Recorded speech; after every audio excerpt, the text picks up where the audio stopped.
Have you ever tried using a script on a sales call? You know, it just doesn't work. Like, you can't just read off of a script and have a great sales conversation. So today, what I'm going to be going over is a sales process. It's an overview of everything that you need to do on your sales call, some things that you can do but aren't necessary every single time. So that way you never have to use a script again. If you're new to this channel, all we do here is we talk about how to get individual wholesalers to 100K a month, then how to help their sales reps hit 100K a month from there. And if you are already subscribed, welcome back. I have one of the most interesting trainings that I've done for my team because I have taught them a lot about our sales process. I was doing this training for my team earlier this morning, and they have our scripts, they have like our Miro boards, they have everything. But when I went over this sort of strategy today, they were like, wow, that actually is really going to change the way that I make my sales calls and the way I think about the process. So I'm going to share that with you guys. Make sure you stick around to the end because I'm going to go over the most important thing kind of all the way towards the end. I'm going to share my screen. I'm going to walk you through this process and we're going to type it out. When we look at the sales process, I basically break it into two parts. We've got pillars and then we've got our tools. Pillars, I'm going to walk through what's a pillar and what's a tool. A pillar is going to be something that we do on every single sales call. This is going to be something we do every single time. It's like, no matter what, we're going to be able to do this, or we're going to do this. A tool is something that we have in our back pocket if we need it. So I'm going to give you an example. So the first thing I'm going to do is I'm going to set up the first part of our process, which is asking the seller why they're on the call. I don't ask them, so why are you on this call today? We have questions that we can ask. So help me understand. Like, I know you've probably seen a bunch of ads online. What did you see specifically that caused you to want to reach out? Or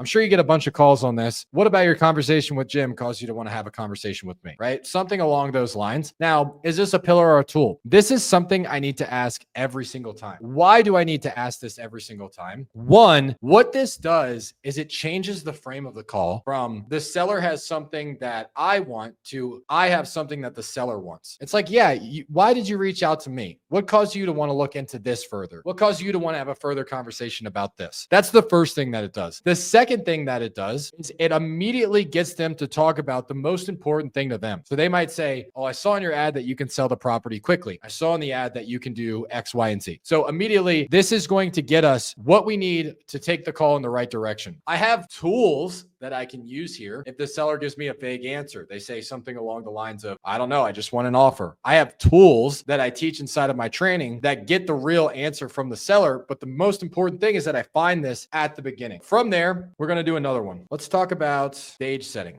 Now, obviously, there's good ways to do this and there's bad ways to do this. I have ways that I teach that don't make you sound cringy, asking questions like, hey, just give me a yes or no, or this call is to see if we're a good fit. But do we need to set the stage every single time? Is that a tool or is that a pillar? This is also going to be a pillar. It's going to be something that we need to do every single time. Now, why do we do this? A lot of times sellers feel like, and this is 100% true, this is why you're getting hit with this objection. Sellers believe that they're going to hop on the call with us and we're just going to be right there hot and ready with an offer. Obviously, that's not true. We need to find out what they're looking for, where they're going, how we can help them. We need to find out other things to actually be able to help them move to their next place or be able to move on from the house. If we do not preface the call with, hey, I am going to ask questions, and the more questions I know, the better I'm going to be able to help you. Or this call is really basic. It's more for us to find out a little bit more about the property, the condition. That way we can give you the best offer possible. If I don't hit them with frames at the beginning, then when I start asking them questions later in the call, they're going to be like, well, why is that relevant? Why are you asking me all these questions? I just want to get my offer.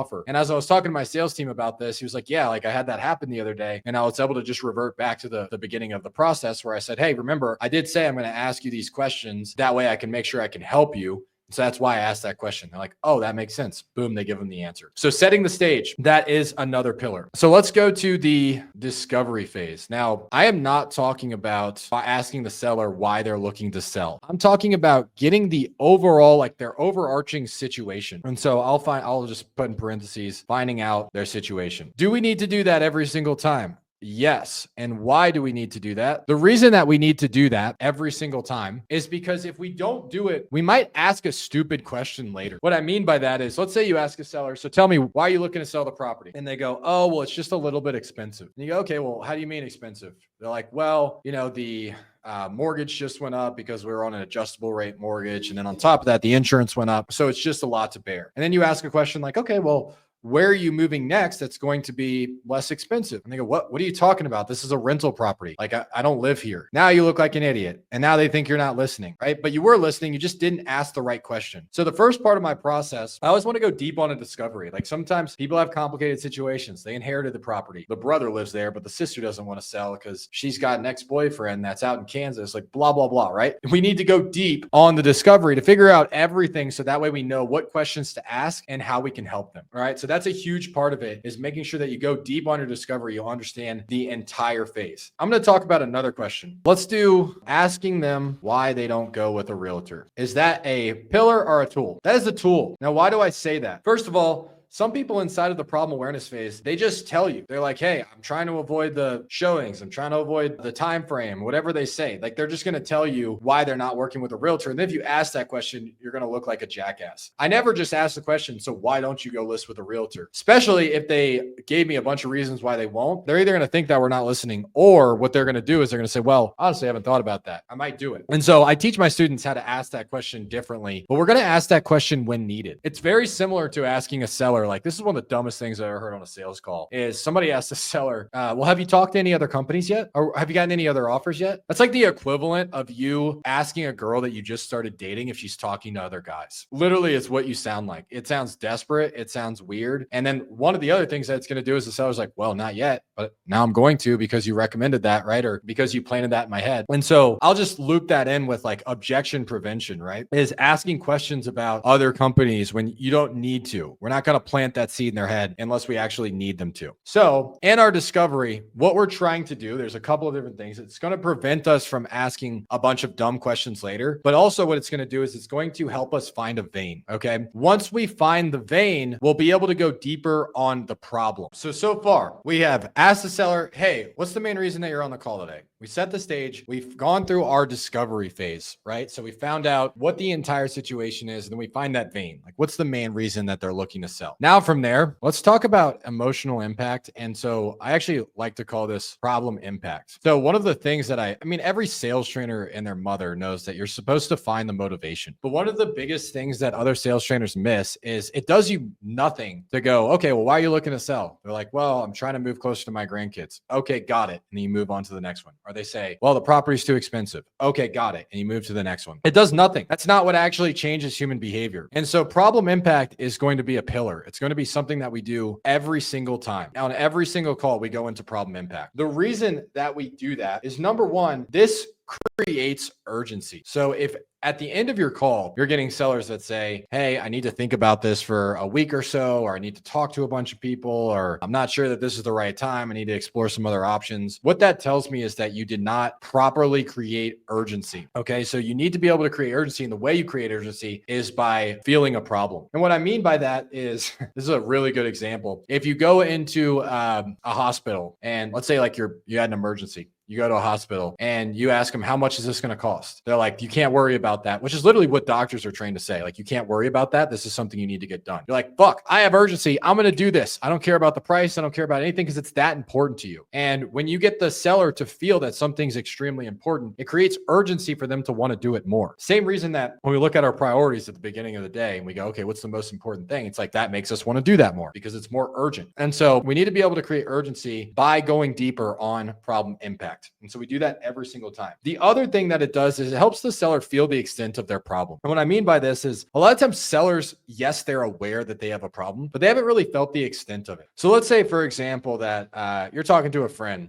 and your friend's trying to figure out if he should dump his girlfriend or not. He's like, yeah, I don't know. It's not that bad. And then you start asking him, well, what don't you like about her? He's like, well, she starts texting a bunch of guys like all the time, or she's like kind of DMing guys that she calls her friends. And then you ask him, well, do you think that they're friends? Like, well, no, I think that they want to get with her, right? I think that they want to sleep with her. And what's that doing to you, knowing that she's texting other guys? Well, honestly, it's killing my security, or it's making me feel really insecure. And then now he's starting to feel it. And then at the end, he goes, well, yeah, this is a huge problem. I'm going to break up with her. Even though he was on the fence. All we did is we just asked him questions to amplify that feeling. Same thing with sellers when we're digging into their problems, when we're going into problem impact. When we get them to feel we get them to feel the emotions of what that problem is doing to them, they have more urgency to want to change. Now, from there, we are going to go into finding out what they're doing next. All right. Now, you guys can see we're not talking about a ton of tools today. I'm really going to cover just the pillars. And so I call this like my future pacing, right? It's getting them in the future state. Now, pillar or tool, this is a pillar. It's something we do every single time is we get them into future pacing. Now, the reason that I do this every single time is this is going to do two main things for me. Number one, what this is going to do for me is it's going to start getting the seller excited about making a change. So if you ever wanted to buy something material, and I'll give you an example. I was in the market for some new clothes. So I started looking on Lululemon. I don't even freaking really care about nice clothes, but I was like, I probably need some better slacks and some better dress shirts. Really doesn't bother me when I'm like sitting there, just like scrolling on my phone or laying in bed. But then once I actually went to the shopping cart, started looking at it, hit the order button, and now I'm waiting on it. Now it's like, I want it more. It's like, gosh, when is this thing going to show up? And the same thing, we want to get our sellers into that mindset of getting excited about the future. That's one reason. The second reason that we do this is this helps us get something that we call tangibles. What we're going to do in our next phase is we're going to talk about how to get the seller bottom dollar by having actual tangibles. So once I have that future state, they're going to give me things like, I'm trying to buy another house. I'm trying to pay for my kids' college. I'm trying to pay for some medical bills, right? These are tangibles. These are things that we can actually help them solve, which brings us to our next part, which is getting needs, anchor, consequence. I'm just going to go through, I'll put some of the tools in at the end here. And I'm just going to say needs and anchor. Do we need to do that every single time? Yes. And one of my favorite responses, I asked my team this morning and I said, why do we do this every time? And one of my reps said, well, it's because we can oftentimes actually help the seller solve the problem, but we can't get them what they want, but we can get them what they need to solve the problem. So my needs, anchor, consequence, what I'm doing here is I know if I ask, how much are you looking to get for the property? Seller's going to give me like the Zillow price or whatever the properties have sold for. So what we do is we shift it from Zillow price into what actually solves your problem. How much do you need to solve this problem to get to this future state? Let's say the seller says, I want to buy another house. Okay. How much do you need to be able to buy that other house? Well, I need $50,000. Where does that number come from? It's a $200,000 house and I want to put what is that? 25% down. I don't know if that math is right, but let's say 25% down. And then from there you go, okay, well, let's say the offers came in slightly less. Like they came in at $40,000. Would you still be able to afford that next house? Well, yeah, I could. Okay. Why do you feel like you could? Well, it'd be 20%. I wouldn't have mortgage insurance, so I'd still be able to qualify. I need to get what actually solves their problem and I need to get their bottom dollar. Otherwise, what I'm doing at the end of my offer is I'm just like throwing a dart in the dark saying, hopefully this sticks. And then they're just going to shop it around. They're going to go with another company. So that's something that I need to do every single time. Now, let's talk about the next part, which is a consequence question. This is one of the things that a lot of people get tripped up on is they ask a consequence question every single time. And so a consequence question is something that helps the seller realize the ramification of them not taking action. Do I need to ask it every single time? No, this is a tool. So if the seller's like, hey, I'm 100% moving forward, then I ask them, well, what happens if you don't move forward? It's like, okay, that's a stupid question, right? It's not going to land well. If you haven't built enough like problem or future state, it also doesn't land well. And so a consequence question is going to be a tool to help you get them to build more urgency. The last part after our needs and anchor is we go into our obstacles and we go into all the obstacles that this is inside of our advanced training, all of the ones that could come up, but some of them are like time stuff, influencers, other companies, or like other properties that have sold nearby, and then the condition of the property. This is something that we need to do every single time, because if we don't do this, then we're obviously going to run into them after the offer and it becomes an uphill battle. All right. And the last thing that we need to do is we need to get our commitment. If we do not get a commitment, what happens? So let's do our commitment questions. If you guys have ever given an offer, you think it's going to close, but then the seller says, well, let me think about it. Let me talk to my partner.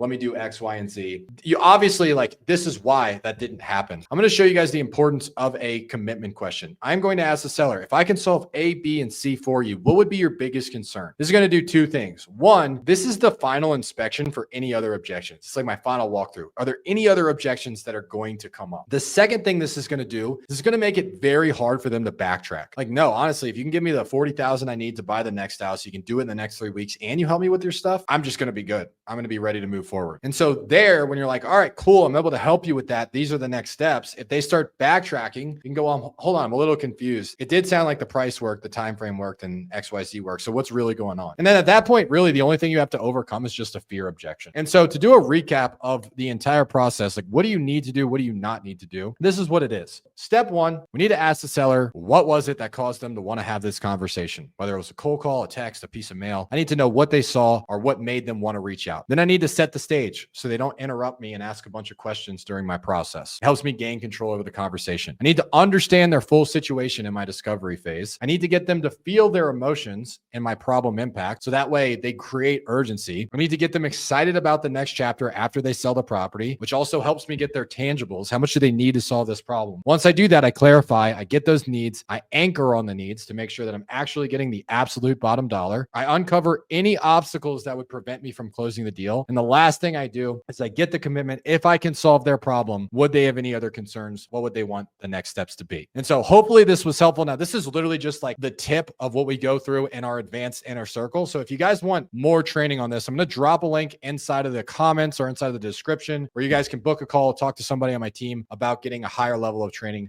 for your sales team. I'll see you guys on the next one. You guys go crush it. Bye, everybody.